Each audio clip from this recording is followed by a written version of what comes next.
Pour effectuer une demande d'indemnisation de l'activité partielle, vous devez chaque mois effectuer la déclaration des heures chômées. Pour ce faire, vous devez vous rendre sur le site activitépartielle.emploi.gouv.fr. Au préalable, vous devez vous munir de votre identifiant, c'est-à-dire de votre nom d'utilisateur, de votre mot de passe, mais également des informations complémentaires comme le numéro de sécurité sociale de vos salariés, le code que vous avez dû recevoir par email afin de pouvoir faire la première déclaration.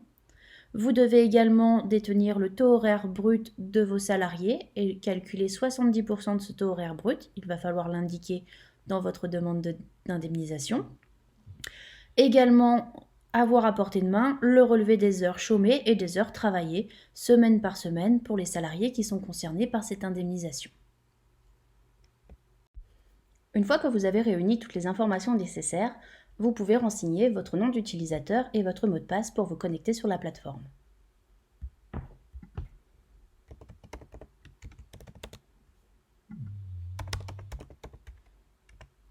Et ensuite, cliquez sur Connexion. Une fois connecté, la page d'accueil apparaît. Sur cette page d'accueil, vous allez retrouver votre établissement, juste ici. Vous allez retrouver également la liste des demandes d'autorisation préalable que vous avez déjà effectuées et leur statut. Quand elle est en vert, elle est validée. Et donc, une fois que vous avez déclaré vos établissements, fait votre demande d'autorisation préalable et que cette dernière a été validée, il vous faut chaque mois demander les indemnisations.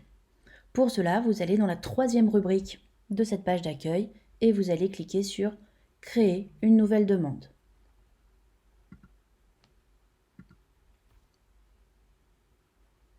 Lorsque vous cliquez sur « Créer une nouvelle demande », on vous demande de renseigner le code de création de la DI, de la demande d'indemnisation. Pour retrouver ce code, il faut retourner dans votre boîte mail et récupérer le dernier mail que vous avez reçu suite à la validation de votre demande d'autorisation préalable. Pour récupérer ce code, donc dans votre boîte mail, vous avez reçu un email intitulé « Activité partielle, notification de décision d'autorisation au titre du dispositif d'activité partielle ». Vous allez donc récupérer cet email et à l'intérieur de cet email, vous allez retrouver le code qui va vous servir à faire vos demandes d'indemnisation pour vos salariés. Donc il faudra utiliser ce code pour pouvoir venir compléter le champ juste ici, code de création de l'ADI. Donc je vous propose de faire un copier-coller de ce code de façon à pouvoir le renseigner.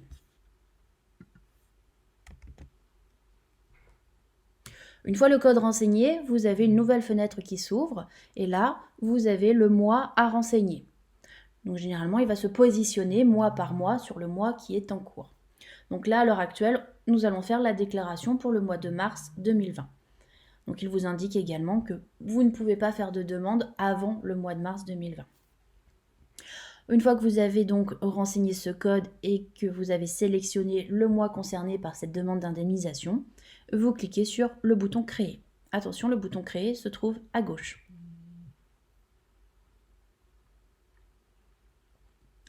Vous arrivez donc sur l'interface de création des demandes. Donc dans un premier temps, il va falloir gérer les salariés, c'est-à-dire qu'il va falloir renseigner les noms et les caractéristiques des contrats de travail des salariés qui sont concernés par l'activité partielle. Lors de votre première demande d'indemnisation d'activité partielle, vous allez devoir gérer vos salariés. Pour gérer les salariés, sur le menu, vous allez donc renseigner vos salariés en indiquant un certain nombre d'informations les concernant. Pour pouvoir saisir votre premier salarié, il vous faut cliquer sur « Ajouter une ligne ».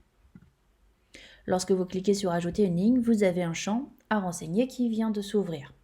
Vous allez donc indiquer en premier lieu le nom de votre salarié concerné, puis son prénom, son numéro NIR, c'est-à-dire son numéro de sécurité sociale. Donc je vous invite à saisir dans ce champ le numéro de sécurité sociale de votre salarié. Ensuite, vous allez devoir sélectionner sa forme d'aménagement, c'est-à-dire le nombre d'heures de travail de votre salarié. Donc soit vous avez un salarié qui est à 35 heures, et dans ce cas-là, vous sélectionnez la première possibilité, au temps de travail hebdomadaire, ou bien vous allez sélectionner équivalent à 35 heures si vous êtes concerné par cette possibilité, c'est-à-dire si vous êtes sur une profession qui est à équivalent 35 heures, comme par exemple le secteur d'activité des transports routiers, où les transporteurs ont une équivalence 35 heures. Ensuite, vous avez la possibilité de sélectionner un salarié au forfait, c'est-à-dire forfait hebdomadaire, forfait mensuel, forfait annuel en jours ou bien annuel en heures. Vous avez également la possibilité de sélectionner un contrat de travail en cycle ou en modulation horaire. Dans ces deux cas, vous allez devoir indiquer également dans le champ suivant la quotité du temps de travail en pourcentage, ou bien vous pouvez sélectionner personnel navigant ou autre. Si vous êtes en présence d'un salarié à 35 heures de façon classique, dans ces cas-là, vous sélectionnez la première possibilité. Pour un salarié à temps plein, donc il va faire 35 heures, vous allez indiquer dans le champ durée contractuelle du temps de travail, donc 35 heures. Si vous êtes en présence d'un salarié donc, qui est à temps partiel, dans ces cas-là, selon la forme d'aménagement de son temps de travail, vous allez renseigner différents points dans la durée contractuelle du temps de travail. Vous avez les informations qui concernent les salariés à temps partiel qui se situent juste là, dans le message d'information qui vous est donné par la plateforme. Une fois la durée contractuelle du temps de travail indiquée, vous allez sélectionner la catégorie socio-professionnelle du salarié en question. Différentes possibilités vous sont proposées: ouvrier, employé technicien et agent de maîtrise, cadre, apprenti ou bien contrat de professionnalisation. Là, je suis en présence d'un employé technicien. Ensuite, dans le champ suivant, vous allez indiquer le taux horaire de ce salarié. Vous allez prendre donc sur sa fiche de paye le taux horaire brut du salarié. Vous allez calculer 70% de ce taux horaire et c'est ce résultat que vous allez indiquer dans ce champ. Donc là, je suis en présence d'un salarié qui a un taux horaire 70% de son brut égal à 9,23 €. Si vous êtes dans le cas d'un salarié pour qui le taux horaire, donc 70% de son brut, est inférieur à 8,03 €, dans ces cas-là, vous allez indiquer 8,03 € et non pas le résultat de votre calcul. Pourquoi vous indiquez 8,03 €? Tout simplement, c'est pour garantir le SMIC minimum à votre salarié. Une fois que vous avez renseigné le taux horaire, donc les 70% de ce brut, vous allez renseigner le nombre d'heures déjà chômées avant l'ouverture de ce service. Donc, si vous n'avez jamais fait appel à ce service, vous cliquez sur 0. Une fois les données de votre salarié renseignées, vous cliquez sur la flèche qui se trouve juste à droite pour sauvegarder cette ligne. Lorsque vous avez cliqué sur sauvegarder la ligne et que toutes les données sont correctes, vous avez ici une petite bulle informative verte qui indique que vous avez renseigné correctement la ligne. Pour ajouter un autre salarié, cliquez sur ajouter une ligne et vous allez pouvoir répéter l'opération autant de fois que vous avez de salariés dans le cas de l'activité partielle. Si vous avez de nombreux salariés à renseigner, à gérer dans cette plateforme, vous avez la possibilité d'importer un fichier. Dans ce cas-là, il vous faut respecter les formats d'import de fichiers pour que vous puissiez importer vos salariés via ce mode d'intégration. Une fois que vous avez terminé d'intégrer tous vos salariés, donc vous pourriez cliquer sur enregistrer. Une fois que vous avez géré vos salariés, c'est-à-dire que vous avez renseigné toutes les données concernant les salariés qui sont concernés par cette demande d'indemnisation d'activité partielle, vous allez saisir les heures par salarié que vous souhaitez voir indemnisées au titre de l'activité partielle.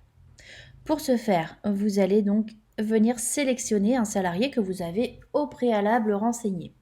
Vous allez donc indiquer le nom du salarié en question et son nom ainsi que son numéro de sécurité sociale va apparaître juste en dessous. Vous cliquez dessus et vous allez cliquer sur le bouton « Ajouter le salarié ». Une fois que vous avez cliqué sur « Ajouter le salarié », une ligne vient s'intégrer et elle comporte les données à renseigner pour la demande d'indemnisation concernant ce salarié. Un certain nombre d'informations sont reprises des informations que vous avez au préalable renseignées. Par exemple, la forme d'aménagement du temps de travail est reprise, ainsi que le nom et prénom du salarié, sa durée contractuelle du travail hebdomadaire, Et vous avez également la grille de saisie des heures que vous souhaitez voir indemnisées qui est à renseigner. Donc pour ce mois-ci, donc sur le mois de mars 2020, donc la demande d'activité partielle a débuté le 16 mars. Donc les semaines 10 et 11 qui concernent les semaines du mois de mars préalables à la demande d'activité partielle, à la mise en activité partielle du salarié sont grisées et vous n'avez rien à renseigner. Pour ce qui est des 2 semaines suivantes, donc vous avez vu, on vient renseigner les relevés d'heures semaine par semaine. Ce qui fait que pour la période de mars, vous avez la semaine 12 et la semaine 13 à renseigner. La semaine 12 qui concerne la période du 16 mars au 22 mars et la semaine 13 qui concerne la période du 23 mars au 29 mars. Pour la semaine 12, par exemple, il va falloir que pour le salarié en question, je vienne indiquer les heures travaillées de mon salarié. Admettons qu'il ait été en activité partielle toute la semaine. Dans ces cas-là, je vais indiquer 0. Lorsque je vais passer au champ suivant, le logiciel, la plateforme va calculer automatiquement les heures chômées par rapport à la durée contractuelle du temps de travail que vous aurez indiqué. J'avais indiqué une durée contractuelle de 35 heures, puisqu'il n'a travaillé aucune heure, c'est donc 35 heures chômées que je demande à indemniser. Pareil pour la semaine 13, si mon salarié en effet n'a pas travaillé sur cette semaine-là, je vais faire la même chose. Vous avez le total des heures demandées en indemnisation pour le mois concerné qui se calcule automatiquement. Donc là, j'ai bien mes 70 heures en demande d'indemnisation qui sont calculées. Ensuite, vous avez un rappel du montant à indemniser qui est indiqué et vous avez le total d'heures indemnisées sur l'année civile qui vient s'incrémenter. Une fois que vous avez donc renseigné la ligne qui concerne votre salarié et que vous souhaitez renseigner une autre ligne pour un autre salarié, vous cliquez sur la petite flèche à droite de votre écran pour enregistrer la ligne que vous venez d'indiquer. Une fois que vous avez enregistré cette ligne, vous allez pouvoir ajouter un nouveau salarié. Un petit point d'attention, si vous avez opté pour la forme d'aménagement modulation pour au moins un de vos salariés, dans ces cas-là, il vous faut cocher cette case, de façon à ce que cette demande soit prise en compte. Vous avez également la possibilité de venir supprimer une ligne ou de venir supprimer l'ensemble des salariés de la page si pour une raison ou une autre, vous êtes trompé, vous souhaitez recommencer, vous pouvez supprimer les salariés de la page en cliquant sur le bouton « Supprimer tous les salariés de la page ». Vous avez également un bouton « Supprimer tous les salariés ». Dans ce cas-là, ça vous permet de venir réinitialiser tous les salariés que vous avez mis dans le paragraphe « Gestion » des salariés, ou bien si vous avez des corrections à apporter à la gestion de vos salariés, c'est-à-dire des corrections à apporter par rapport aux informations que vous avez indiquées sur vos salariés, vous cliquez sur « Gérer les salariés » pour revenir au menu de gestion des salariés. Lorsque vous aurez terminé votre demande d'indemnisation, vous allez retrouver le nombre total d'heures à indemniser que vous allez avoir saisi.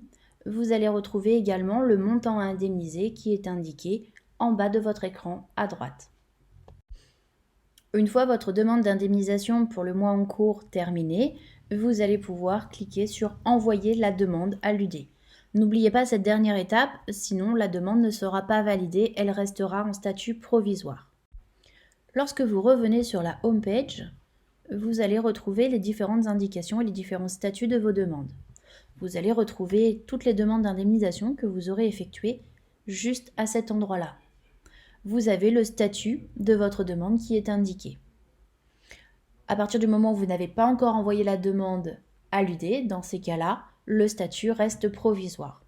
Vous avez toujours la possibilité de venir supprimer cette demande ou de venir la modifier tant qu'elle n'a pas été envoyée. Pour modifier une demande, dans ces cas-là, il vous faut cliquer sur la demande en question et vous pouvez revenir modifier les éléments, la compléter ou faire les modifications qui sont nécessaires. Lorsque vous aurez cliqué sur « Envoyer la demande à l'UD », un message informatif vous informera que la demande d'indemnisation a bien été envoyée. Sur la home page, vous allez retrouver toutes les demandes et vous allez pouvoir récupérer tout l'historique de vos demandes. Vous avez également un menu qui s'affiche sur le coin à gauche de votre écran, lorsque vous passez le curseur de la souris, vous voyez que ça bouge. Vous avez une petite flèche qui vous permet de faire activer un panneau de contrôle sur lequel vous allez pouvoir retrouver vos demandes d'indemnisation, votre historique, mais vous allez pouvoir aussi créer une nouvelle demande.